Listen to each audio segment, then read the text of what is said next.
Chapter 4. Several weeks, even months, passed.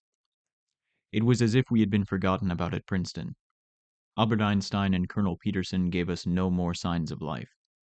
We were allowed to walk around the park in the mornings and evenings, where we saw no one except for the esteemed gentlemen with the flowered shirts, FBI agents. I received a letter from my wife, Ida. She wrote to me, "I withstood the test. It was hard. Less hard than for many of our compatriots. You can never imagine what these post-war months have been like. It is better to not even talk about it. Life is only possible for those who know how to forget." Further down, Ida continued telling me, "Right now, I am like you, trying to adapt. I am trying to rebuild my life in Frankfurt, where the Americans have offered me a typing job. This, at least, keeps me from starving to death." This letter haunted me. I was far from the problems posed by the disintegration of the atom, far from tormenting myself over whatever had become of the atomic bombs that we had stored in the Innsbruck caves. Day and night, Ida's face stayed with me. And almost every evening, a memory came to my mind of a spring night we had spent together before the war, in the Harz forest near Braunschweig. We were then two students like so many others in Germany. Ida worked in a laboratory where they produced short films on scientific subjects. A film she made on the life of mushrooms and mosses caught the attention of one of my professors. He told us about it. He also introduced us to its maker. We then saw enter this young blonde girl flushed with emotion. That same evening, we walked together through the streets of the city. The following Sunday, we went to a concert. We did as all the lovers of the world. We lent ourselves books and had serious philosophical discussions about life, death, and the destiny of beings. Then, during a stretch of glorious days, there was that night in the Harz forest. We pitched our tent at the edge of the larch woodland. Ida played her guitar gypsy style, same as the wandering musicians that could once be found in southern Germany before 1935. Together, we sang the songs of our youth and marveled at the fact that our voices were in harmony. Then, little by little, the silence of the night won us over. The cries of the campers, settled a little further below us, grew silent. We could no longer see their glowing fires. Ida shivered. I retrieved one of my sweaters from the tent. When I placed it on her shoulders, I felt how attached to her I already was. Very quietly, I whispered, "Ida." She gave me her hand. Even now, after so many years and so many things that have happened, I can still feel the weight of her head on my shoulder. Her eyes glowed softly in the light of that May night. I did not feel like speaking. No words could have translated this perfect union. I knew with a force so profound that the Lord had just bestowed upon me the greatest gift that he could offer a human being. He had given me a companion with whom I could walk through life, side by side. We stayed like this for a long time, and we never felt more connected, more bound, more united than that night when only our hands touched. The next day, I asked Ida to be my wife. She wrote her parents in Lower Saxony. Not waiting for a response, she was mine in my little student room that overlooked the market square through a large window, framed on the inside by waxed woodwork and on the outside by wisteria plants. I was obsessed with these memories from the past. I read and reread the letter. What test was my wife talking about?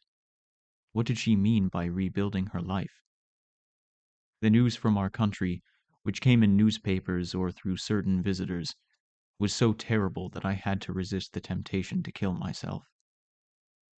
From afar, Germany seemed to us like a huge demolition site where the women wandered, thin and miserable ghosts with gray eyes and lightless skin, who were used a little by the victors because they felt like using them, but above all, because it was the way to further violate a defeated nation. I reached a point where talking with my companions horrified me. The scientific problems that I had devoted most of my life to felt juvenile, derisory, and without importance. Given everything, it seemed to me then that the happiness of a being was infinitely more important than the destiny of humanity, which, on closer inspection, we have never had any control over. In March 1946, a young non-commissioned officer came for me. He said his mission was to take me to Los Alamos. A certain Edward Teller asked to see me. I sprang up and repeated the name. Edward Teller? Yes, why, do you know him? I do know him. Edward Teller, whom magazines have since called the father of the H-bomb, was barely my elder.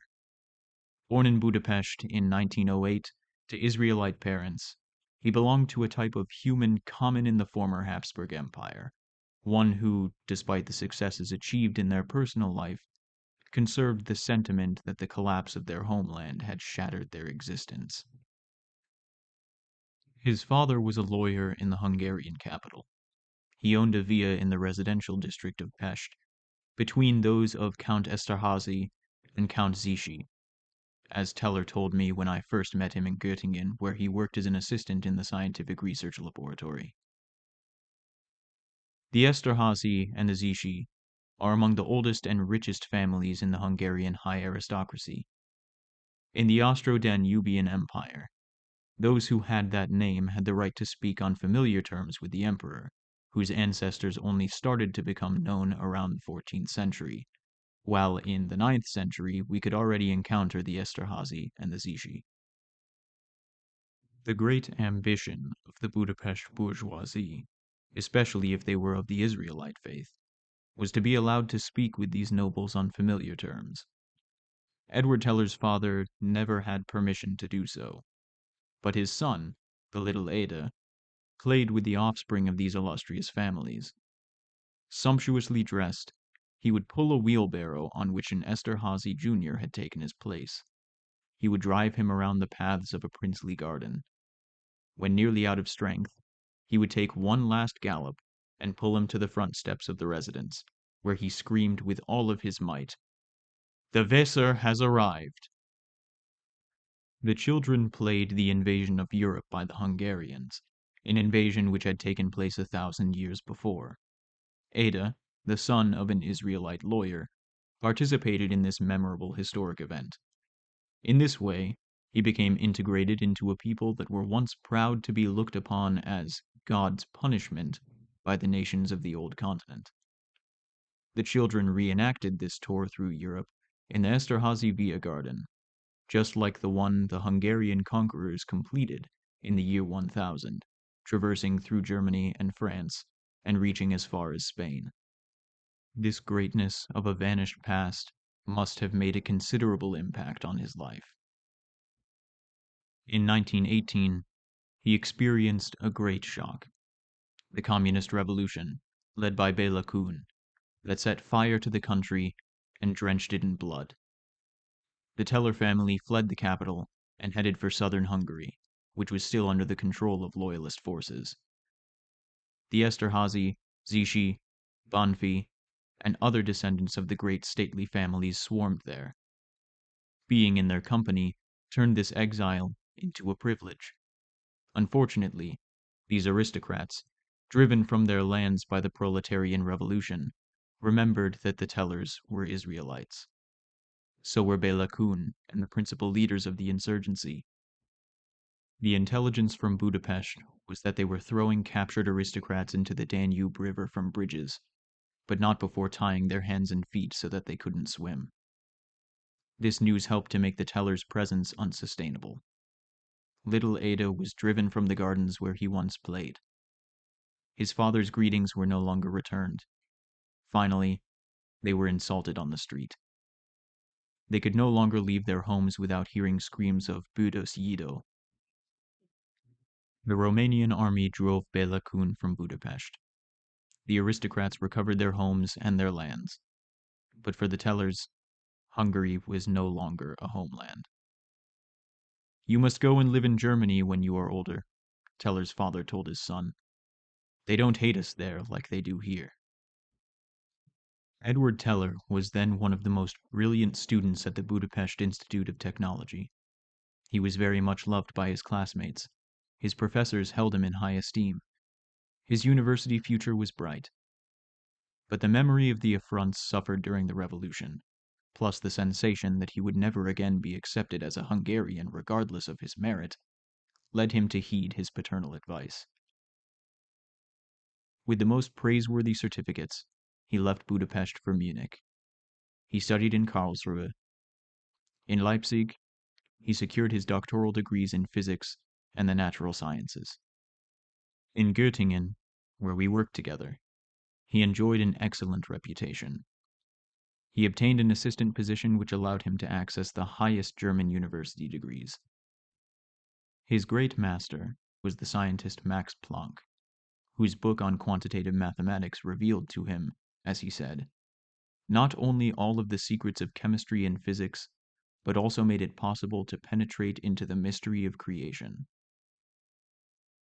After a few years of study, Teller was overcome by a passionate love for Germany.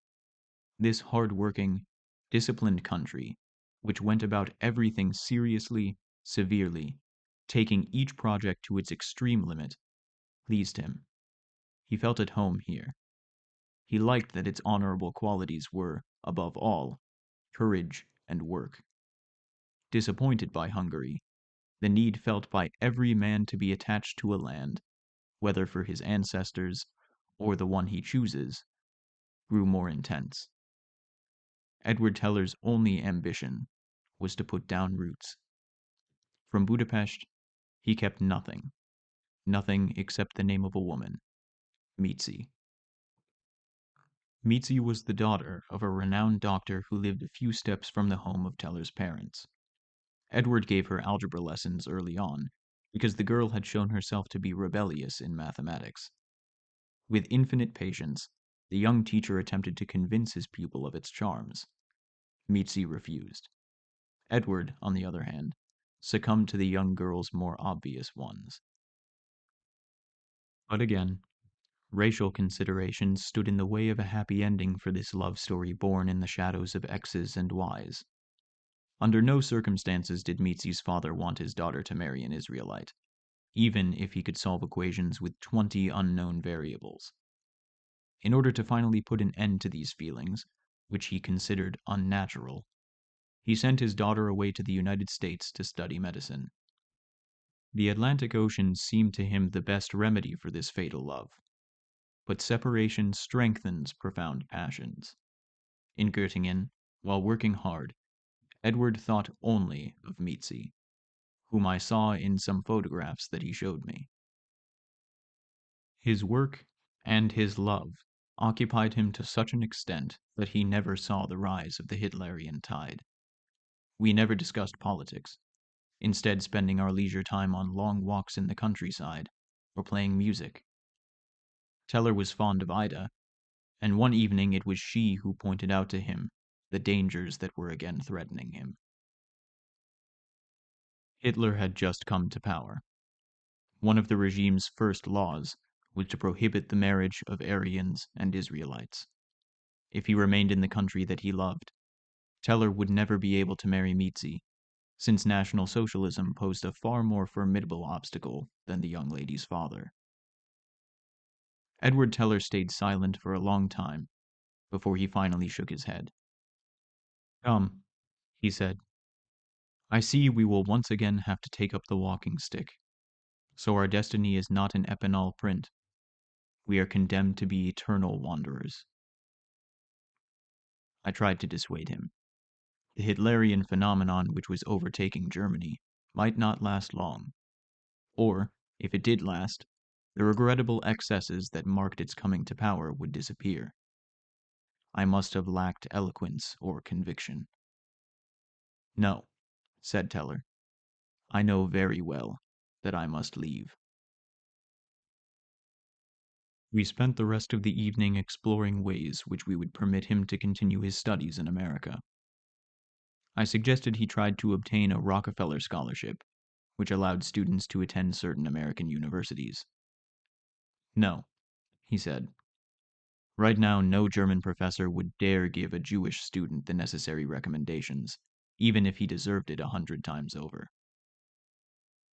But the idea must have stayed in his head.